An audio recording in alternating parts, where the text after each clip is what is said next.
All right, hello everyone. This is the third of the New Jersey Film Festival Fall 2020 Q&As, although it's really more like an interview today. We have a wonderful filmmaker who is premiering his film at our festival called The Palindromists, and his name is Vince Clemente, or Vince Clement. He'll correct my pronunciation.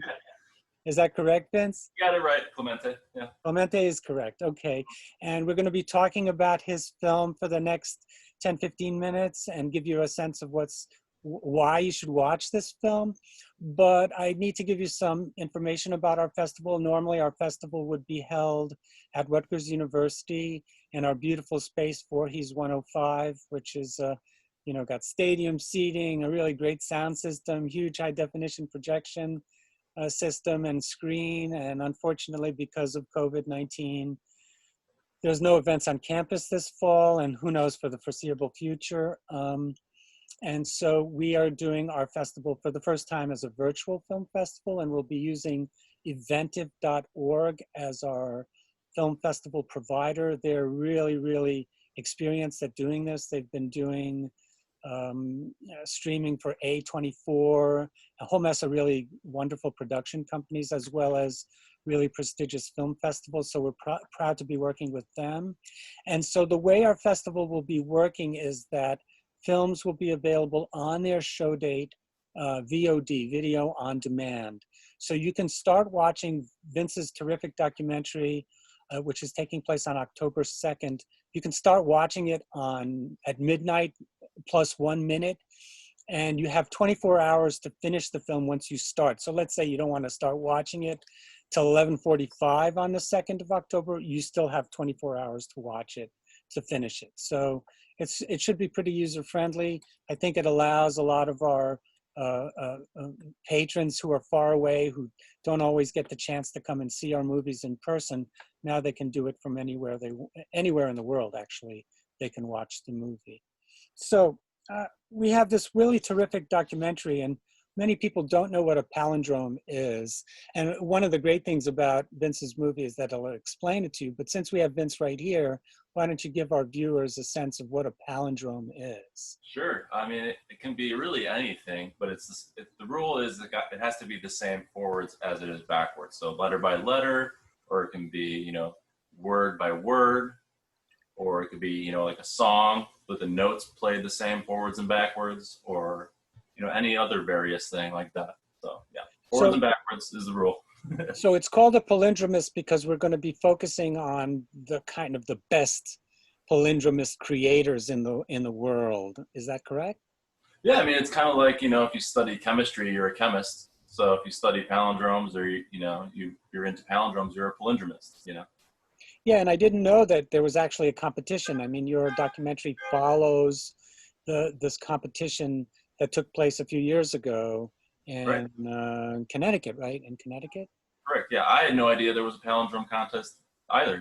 That's what got me into it. I overheard Mark telling somebody else. I had not met Mark before. I was out eating dinner, and I overheard, some people come up to Mark, and they're like, "Yeah, this is the guy. This is the guy." And he's like, "Yeah, I'm the World Palindrome Champion from 2012." And so that's kind of, got my attention. And I was like, I got to talk to this guy. I got to get his phone number. I want to know what this is. Even if it was just a conversation at that point, I was, thrilled to find out that this existed. I didn't know that you could write your own palindromes, to be honest with you. I didn't know that was something that was available. I mean, you learn about palindromes in 3rd grade, and then you kind of just forget about them. You know that they're a thing. And it's kind of funny because, when I tell people that I'm making a documentary about palindromes, they're like, what is there to say about palindromes? Well, I mean, obviously a lot to say. And I think people just think it's about one word, but it can be a whole series of words. And there's a whole art to it. And I think the documentary is very quirky, but at the same time, I think you shine a light on an area that many people don't know about. And I think it's very insightful. And I think, I guess that's the genesis of your project was when you overheard Mark. Mark is one of the finalists in this competition that you document. Yeah, he won the championship in 2012. So I met him around 2012. And then I made a short film about him. I teamed up with Adam, who I've worked with before on Ecstasy of Order, the Tetris Masters documentary. And yeah, I went up to Portland for a weekend because that's where Mark lives and where I met him. And we just shot a short film over the weekend, interviewing him, hanging out with him, and got a bunch of footage to make the short film. Did a couple animations, and then the short film did really well for a short film, which I was just had my creative itch satisfied by making the short film and learning about the Palindrome Championship that exists. Yeah. So, but in a sense, this project is almost a decade in the making, correct? Yeah. I mean, that was 2012.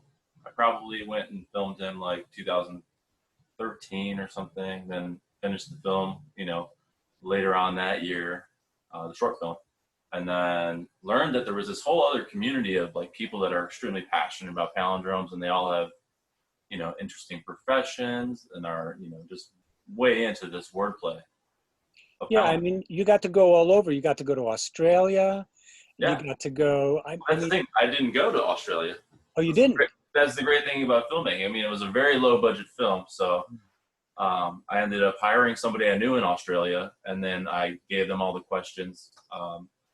My friend Very Chris. cool. I didn't know that. That was one of my questions. I said, God, you must have got a lot of funding to make this film. You went all over. Not at all. I mean, it was a total passion project from all the people that were involved making it were just as curious as I was about finding out about these things and everything about palindrome. So yeah, there was a couple people that I knew, like Doug Fink lives in Connecticut, like near the tournament. And I have a friend that lives in Vermont, and I asked her, can you go over to his house and do an interview with him? So she went over there. I mean, for me to fly out there and do all of it would have cost a ton of money. Yeah. For her to go do it. And, it's just kind of like a collaboration of filmmakers more so than. Well, tell our audience a little bit about these people, because there's actually, I think, 7 people that are finalists. There's 8 people that are finalists. 8 people. So, but you focus on 7 of them? Is that the way that? No, you meet them all in the film. Some you hang out with a little more than others. Right. But yeah.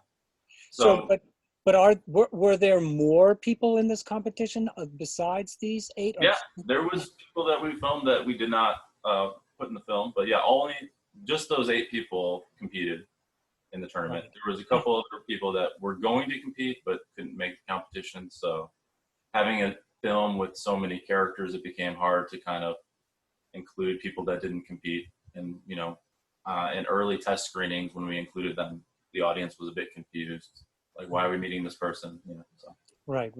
But sadly, I guess the finalists were chosen. Do you know from how many people they were chosen in the actual competition?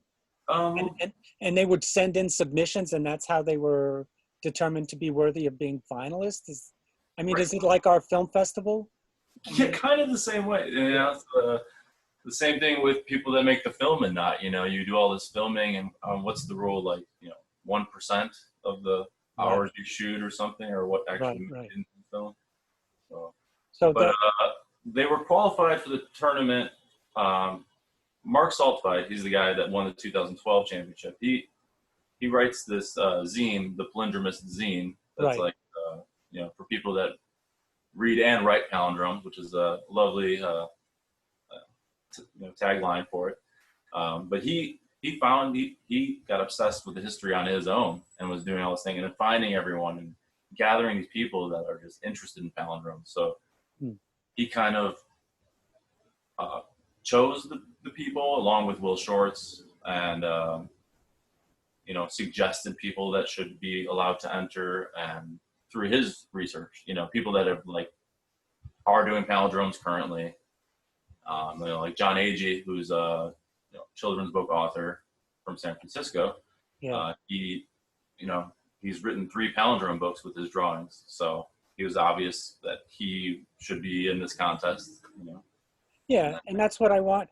I want folks to know that in this movie, that it's really a portrait of each one of these finalists in a way, because you get to see what they really do. I mean, they obviously don't make a living off of writing palindromes, although with John he does, kind of, because he's an illustrator and he's able to create art using the palindrome as a kind of foundation. I think that's anything in life. You got to figure out how to do something you enjoy and make money doing that. Make money, yeah, for sure. Which is And a tough thing. I also thought the gal who was the bassoon player, she was also an interesting character. Oh yeah, she was great. Yeah, Lori White from Salt Lake City. It was just a blast to go hang out with her and go to the symphony, and she taught us all about reading things or playing music backwards helps you learn it forwards faster, which was kind of like this. I like that scene, and Yeah. it's very much like creating the palindrome. I mean, I think person who's musically inclined is probably predisposed to be able to do palindromes over the average Joe, or Josephine. Yeah, I guess, yeah, in music you have notes, where in words you have letters. You can break them apart and use them however you want to make new things. So yeah. So, I mean, if you told our audience what to expect from your film, what would you tell them? I mean, you're going to learn everything about palindromes that you need to know. I mean, Adam and I spent, over 5 years making this film. And so you get to watch it 5 years of us working in an hour and a half, so yeah, we've done the hard work. You just have to sit back and relax and enjoy the film.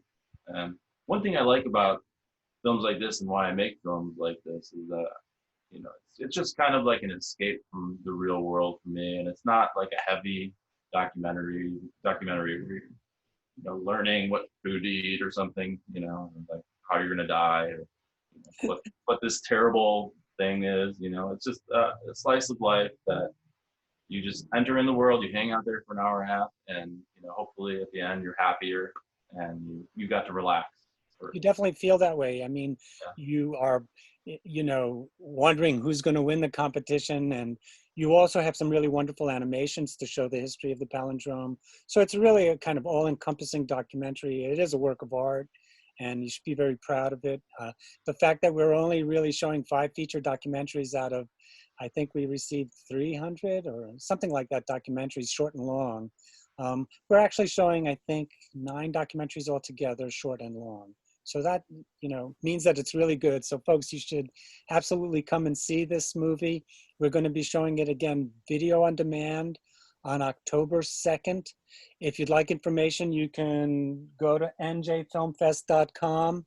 And normally everything would be there, but when you get to the fall 2020 schedule page, you'll see there's a link on the left-hand side. You click on that and it'll tell you to click on another link, which will send you to our eventive.org page. And you can buy tickets there. You can read about all the wonderful films we're showing. We're showing 41 films over 13 screenings from September 13th through October 25th.